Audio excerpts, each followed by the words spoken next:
Hello everyone, welcome to this second class on gesture drawing. My name is Daniel Pinal Negrete, and I'm here to talk to you a little bit about learning how to see line quality, volume, and that sort of stuff. If you haven't seen my first video on this matter, please go check it out. It's gonna be on the description box below, because most of the things I will be talking about today are linked to that first lesson. Now, in past lesson when I posted, many of you were a little bit concerned about how to learn how to see them all, how to get a good gesture at it. And that's totally alright. I know it's something that gets frustrating that you don't know how to get a good gesture wrong. And it's very important because it's the core, most elemental part of gesture drawing is how to analyze it. So the first thing we want to look at is this reference image right here, which is taken from Pixelovely.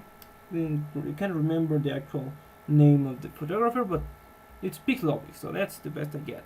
Now, this reference.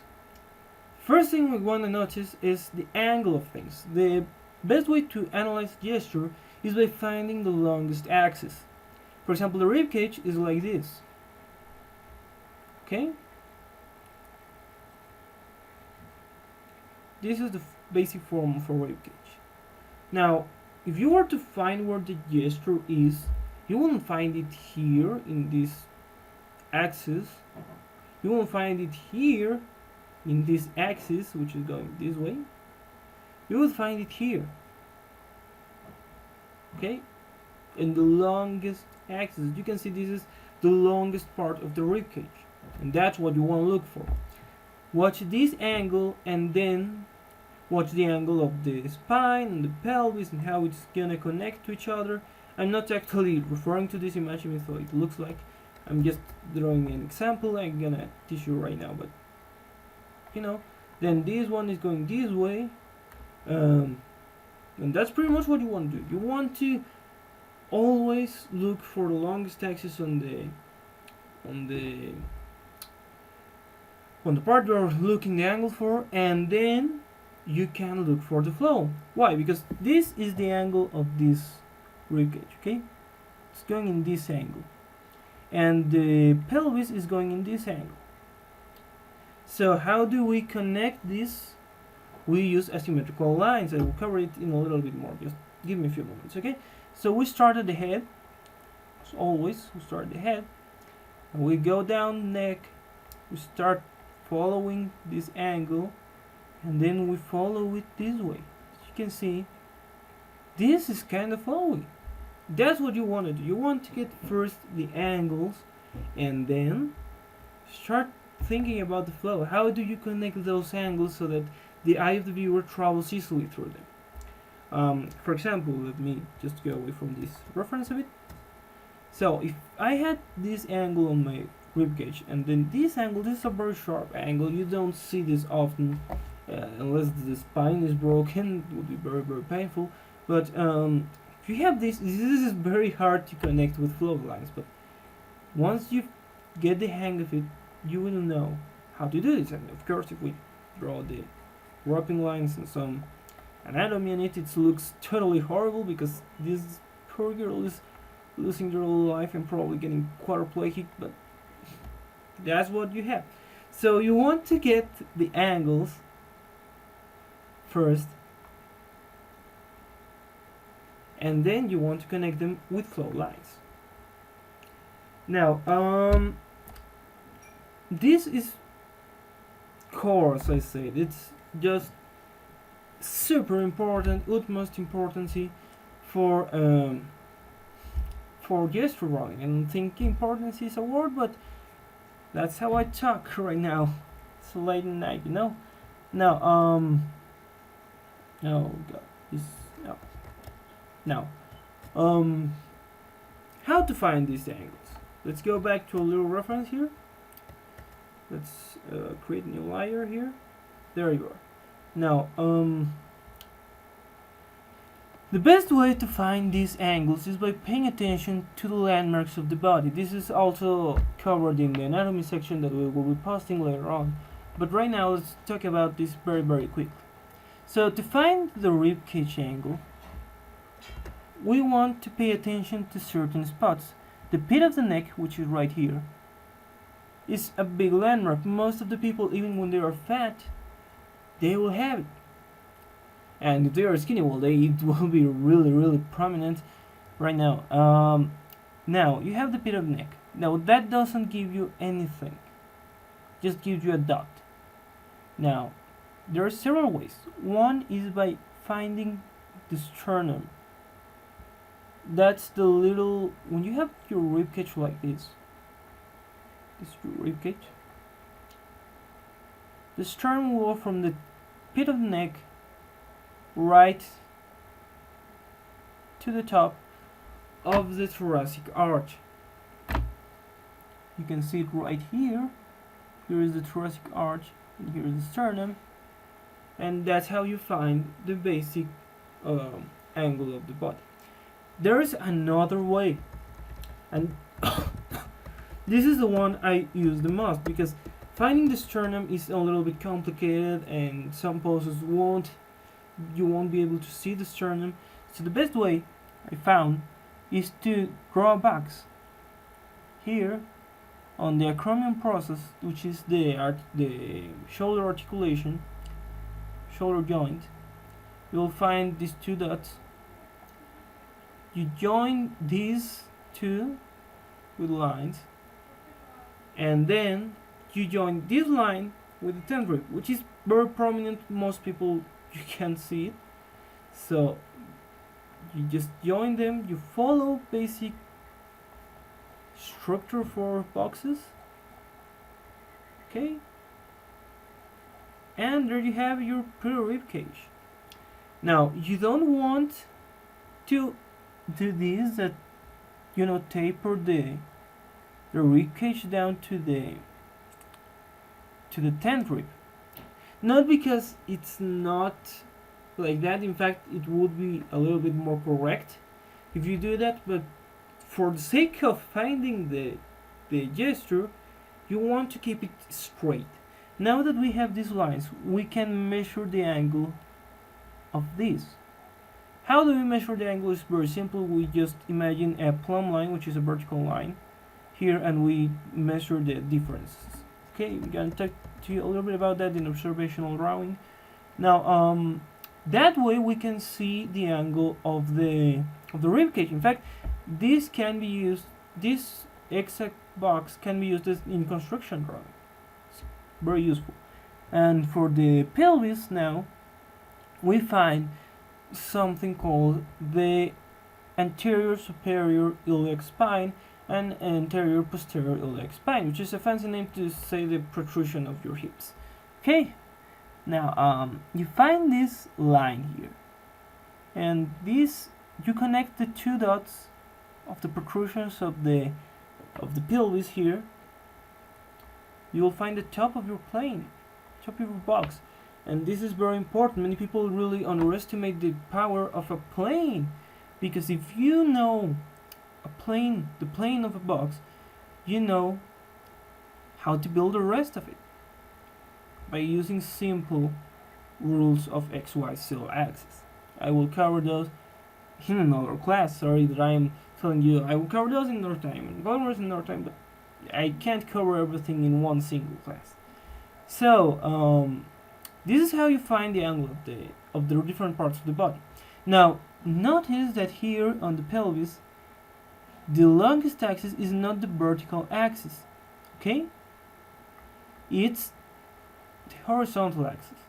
But why did we use this to know the angle of the hips? Well, it is because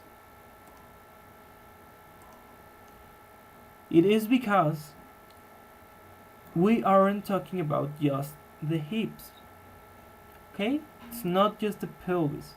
When you're conceptualizing the rib cage and the torso in general, sorry, I had a little troubles here, know why? Okay, this is weird. There you are. Okay, so when you're analyzing the torso, you want to take it as a whole. Okay, taking it this this is the angle. Sorry, I'm just trying to figure this out a bit.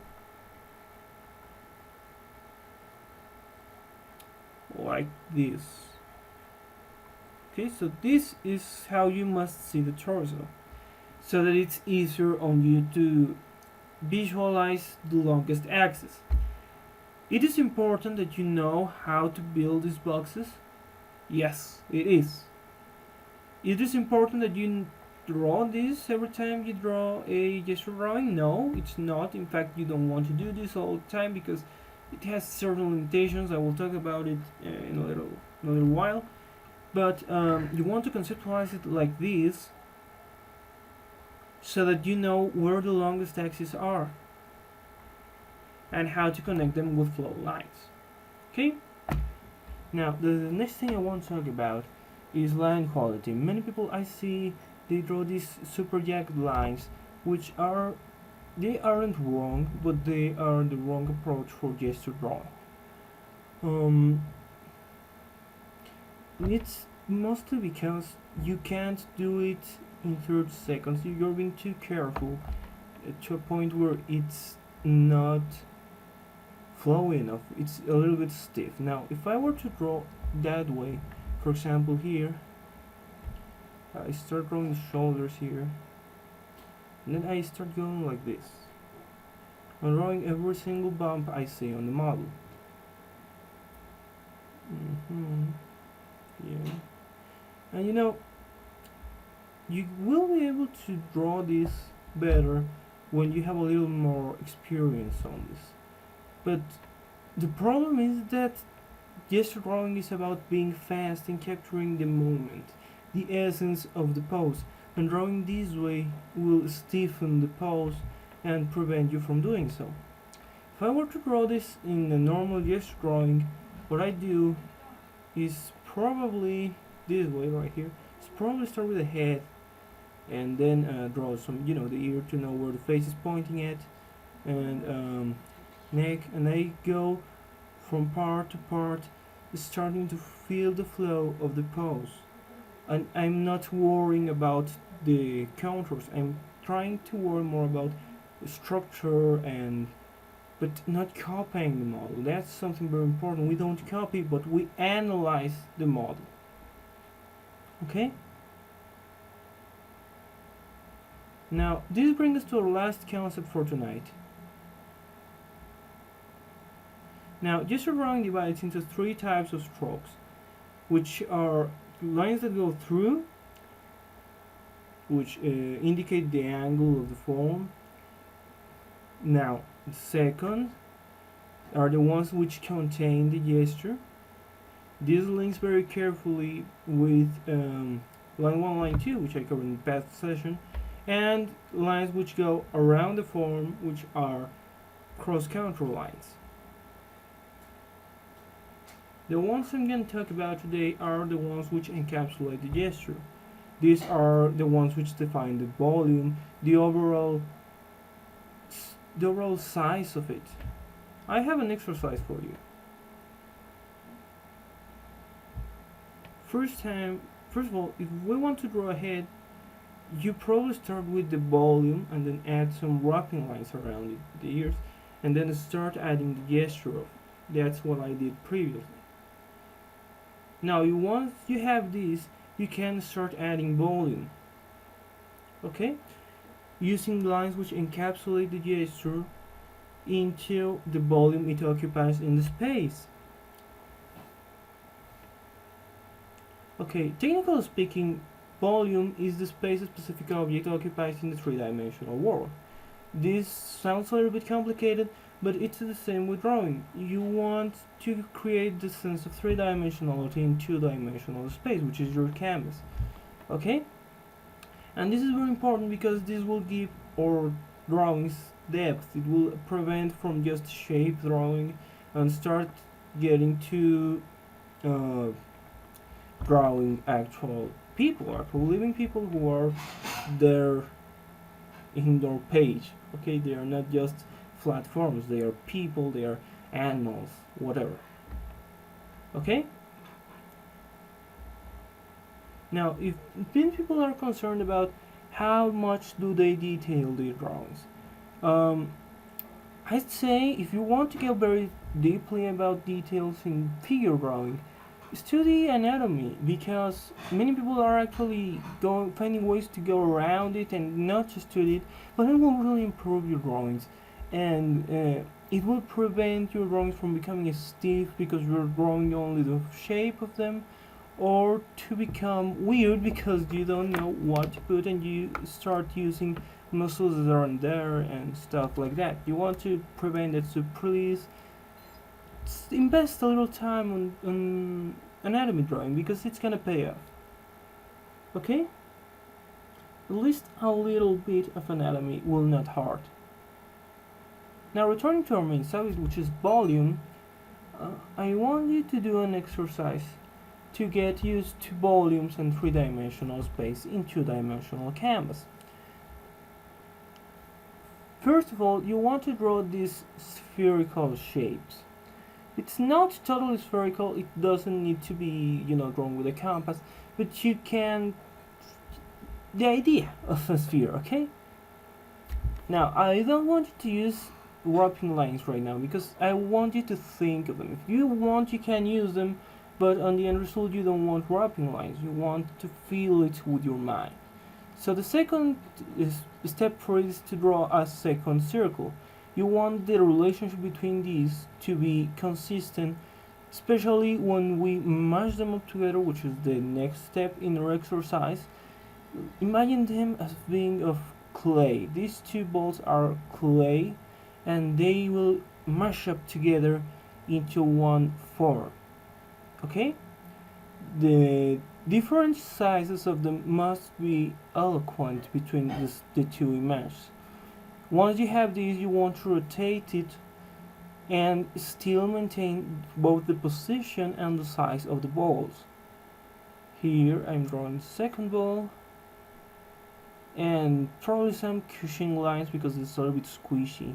I want you to really be creative with these spheres, trying to feel like if they were, I don't want to say alive, but it's kind of like that. You want to create shapes with it, have fun, try to feel these balls like if they were actually there. They were spherical volumes in the real world. Okay?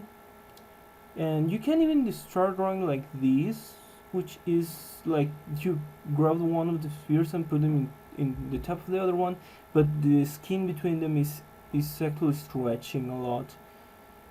This is for developing a solid sense of volume. I don't want you to simply draw one ball aside of another ball, aside of another ball, so on. I want you to really challenge yourself this time, focus, and try to feel the form. Try to be creative with it, change the size relationship, the position relationship, etc. Okay? Next class I will be talking about anatomy, perspective, and a little bit more details in your gesture drawings. And even if we won't be using that much detail in gesture drawing, we want to keep that into consideration. Okay?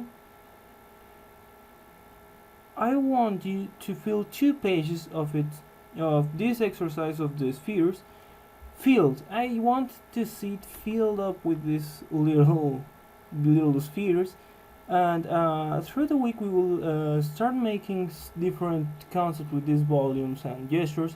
If you are following us on YouTube, please, once you finish this, try to start feeling volume in your gestures.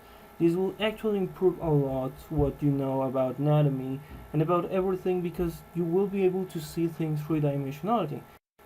So yeah, pretty much what I wanted to cover for today. If you have any questions, put it in the description box below, in the comment section, and I will be happy to answer. My name is Daniel Pinal Negrete, and thanks for watching.